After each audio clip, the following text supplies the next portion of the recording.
Sultan tak ada. Sultan dah habis. Malaysia ni dah jadi negara republik. Sistem presiden lah.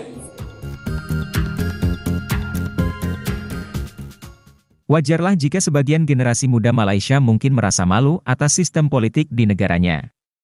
Sistem feudal atau monarki memang sudah tidak relevan lagi di zaman sekarang. Karena itulah, gerakan untuk menghapus Raja-Raja Melayu sebenarnya sudah lama muncul di Malaysia. Dan mungkin saja, kini sebagian orang Malaysia sendiri juga semakin kurang suka terhadap sistem monarki di Malaysia, apalagi bukan hanya satu, tapi ada 9 raja di negara ini. Yang menarik juga, belakangan ini media Malaysia amat gencar meliput pemilihan presiden langsung di Indonesia. Dan cepat atau lambat, hal ini akan berpengaruh terhadap politik Malaysia yang masih feudal. Televisi Astro Awani bahkan meliput langsung pemilu di Indonesia, dan menyiarkannya setiap hari. Nah, berikut ini contoh siaran Astro. Pemilihan umum pemilu 2024 merupakan pilihan raya paling menarik dan mencabar untuk diperhatikan selepas reformasi 1998 di Indonesia. Tokoh wartawan negara Tan Sri Johan Jaafar berkata, pemilu kali ini bukan saja menonjolkan persaingan sengit antara calon-calon presiden yang bertanding, bahkan pertembungan cita-cita antara mengekalkan dinasti politik dan kebangkitan aliran perubahan. Nama politik, ya, mereka yang berbicara di airwave dan sebagainya, bercakap tentang perbezaan di antara sebuah negara kekuasaan dengan sebuah negara hukum. Jadi ini adalah perdebatan yang sangat hebat dan tentunya soal yang menjadikan soal etika ni menjadi satu isu yang sangat besar, apalagi apabila keputusan daripada Mahkamah Konstitusi yang membenarkan Gibran Rakabumi Raka, anak kepada Presiden Soeharto, Jokowi, untuk menjadi wakil presiden ataupun cawapres. Jadi ini telah membangkitkan perdebatan yang cukup luar biasa dan pada beberapa ketika kebelakangan ini telah muncul suara-suara daripada sekurang-kurangnya 60 buah institusi pengajian tinggi di Indonesia yang mendesa supaya Presiden Jokowi kembali kepada apa yang mereka sebutkan sebagai koridor demokrasi. Beliau berkata demikian dalam program Pemilu 2024 terbitan Astro Awani pada Isnin. Tamajuhan pemilu kali ini secara tidak langsung tertumpu kepada keputusan politik Presiden Jokowi yang memilih untuk bersama Prabowo Subianto dari Parti Gerindra berbanding kekal bersama Parti Demokrasi Indonesia Perjuangan. Lebih 200 juta pemilih akan melaksanakan tanggungjawab mengundi pada 14 Februari ini bagi memilih Presiden dan Presiden, Ahli Dewan Perwakilan Rakyat dan Ahli Dewan Perwakilan Daerah. Selanjutnya kita akan simak gerakan penghapusan Raja-Raja Melayu yang pernah muncul dan berakhir di penjara. Kelihatannya kecil, tapi boleh jadi mewakili keinginan banyak rakyat Malaysia. Generasi muda Malaysia tentu tak mau selamanya sekedar jadi hamba-hamba raja. Yuk kita simak. Anda punya cita-cita sekarang ni 2013 2030. Map anda Sultan tak ada. Sultan dah habis. Malaysia ni dah jadi negara republik. Sistem presiden lah. Bila 2030? Anda punya map ni? Jadi map tak map? Jadi 2013, sini ada 2014, betul tak? 2015, 2000 bla bla bla. Okey, kita dah buat map, kita dah buat perancangan tau. Sebenarnya game mana ni awal lagi 2011. Game mana? Dah ada 2012 dan 2013. Apa anda punya game? Game mana? Tahun yang pertama, anda nak buat game, orang kata Sultan Syaitan. Mula orang setan. Bila tahu tu? Dan terbukti berjaya. Okay. Orang sekarang tak panggil Sultan. Kalau Sultan tu setan, dalam pelutang dia kan. Anda berarti setan. Game yang kedua 2013 Macam mana nak letak bagi gegar sikit? Mesti ada orang kena tangkap kerana faktor sultan. Maka lahirlah orang nama Adukah Taruna. Ada orang namanya Ahmad Abdul Jalil. Dan ada orang namanya Wandi. Betul tak? Game tu tak berjaya. Sekarang fikir game 2013 ke 14. Apa nak buat? Yang tahu betul cerita lah. Maknanya dia ada game tu step by step untuk mencapai kejayaan Sultan Zero. Faham? Inflasi Sultan. Okey, boleh insyaAllah. Boleh? Jadi dia ada game. Seorang memimpin dia ada game. Dia ada map untuk nak capai destinasi. Dan dia ada game bertahap-tahap. Serupa juga pemimpin yang bijak itu seperti Nabi Yusuf AS. Tengok Om. Ni. Yang direkam ni yang ni padam. Sultan ni, monarki ni jaga baik sikit.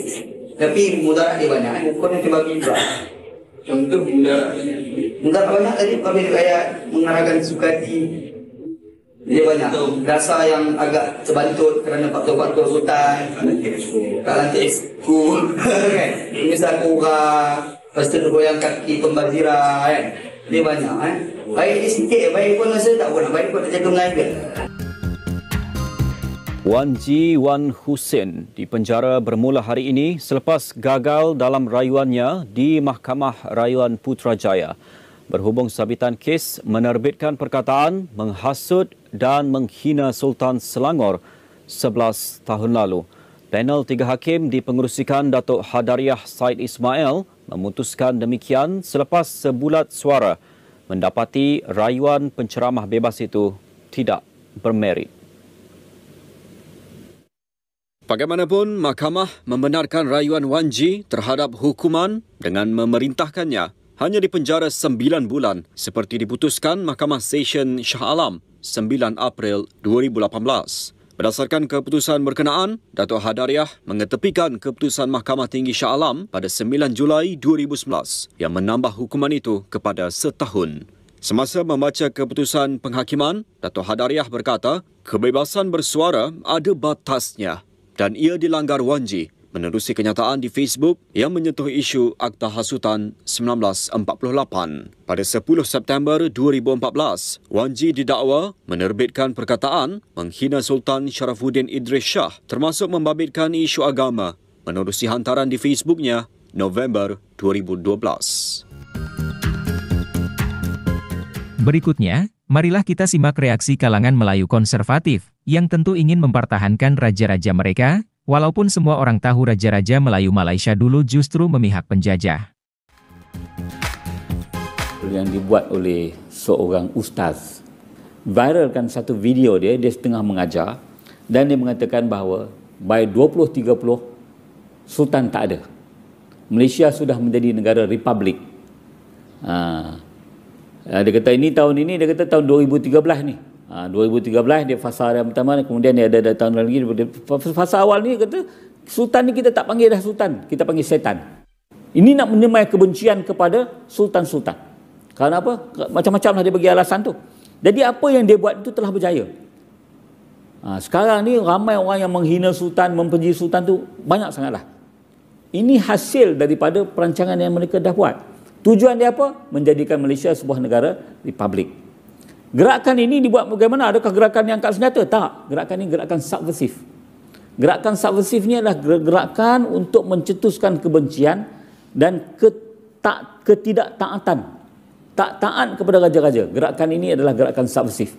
Ini ditafsirkan dalam perkara 149 Perlembagaan Persekutuan.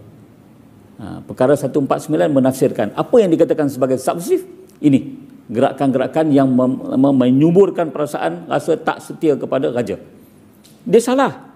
Tak setia ni, kecenderungan tak setia kepada Yang di-Pertuan Agong ini ataupun kepada sultan-sultan ini sebenarnya menyalahi Akta Hasutan. Akta Hasutan salah.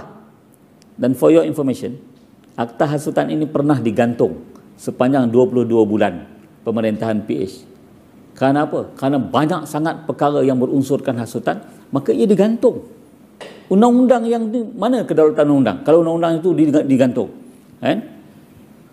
Kemudian kalau dia berhasrat ataupun bercita-cita untuk menghapuskan kedaulatan raja, ia menjadi kesalahan di bawah Penal Code. Di bawah Penal Code ada satu chapter, bab 6, Offences Against the State. Paling tinggi, degree yang paling tinggi ialah memerangi Yang di-Pertuan Agong. Sebenarnya dia bukan memerangi Yang di-Pertuan Agong pun, dia memerangi ke negara apa semua ni. It's an offence under section 121. Dinamakan kesalahan ini sebagai memerangi Yang di-Pertuan Agong.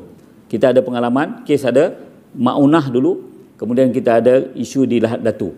Itu kesalahan memerangi Yang di-Pertuan Agong, 121. Hukuman dia very serious, very grave. Hukumannya adalah gantung sampai mati. Itu bagi kesalahan tu. Termasuk kesalahan persediaan memerangi Yang di-Pertuan Agong pun menjadi kesalahan di bawah tu. Kemudian yang kedua, berangan-angan, imagine, or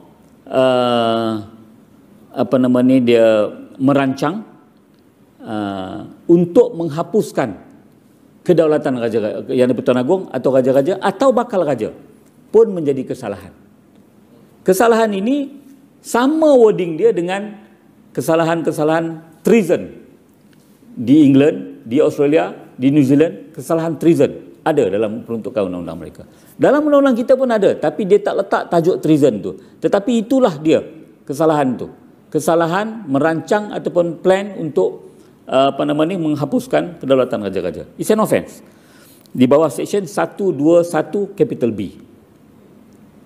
Tapi adakah ustaz yang bernama Wan Ji itu dia seorang sahaja yang mempunyai plan sedemikian? Ini yang sebenarnya tak disiasat. We lost police report. ICSIM lost police report pada tahun 2018. Tetapi jawapan yang diberikan oleh Ketua Polis Kuala Lumpur ketika itu, Datuk Mazlan Lazim, dia kata, "Datuk, very sorry, you come wrong timing." Tommy Thomas baru dilantik sebagai Peguam Negara dan DAP baru menjadi kerajaan. So dia kata, macam mana kami nak siasat? Because siasatan ini akan bercanggah dengan the government of the day. Saya kata dia tak kira. Ini kesalahan whether you government ataupun you parti yang besar, you Peguam Negara. Kalau you ada pemikiran ini, it is an offence. You have to investigate. Dia kata dia terpaksa klasifikasikan report kami itu sebagai sulit. Dan dia menjadi report sulit until now. Dah bertukar kerajaan. Kerajaan PH dah jatuh pun, siasatan tetap tak dijalankan juga. Itu baru satu kesalahan. Kesalahan dia, the main kesalahan, iaitu kesalahan merancang untuk menghapuskan raja-raja. Begitulah guys, gerakan penghapusan raja-raja Melayu di Malaysia yang sejauh ini belum membuahkan hasil. Terima kasih sudah menonton sajian kami. Sampai jumpa lagi.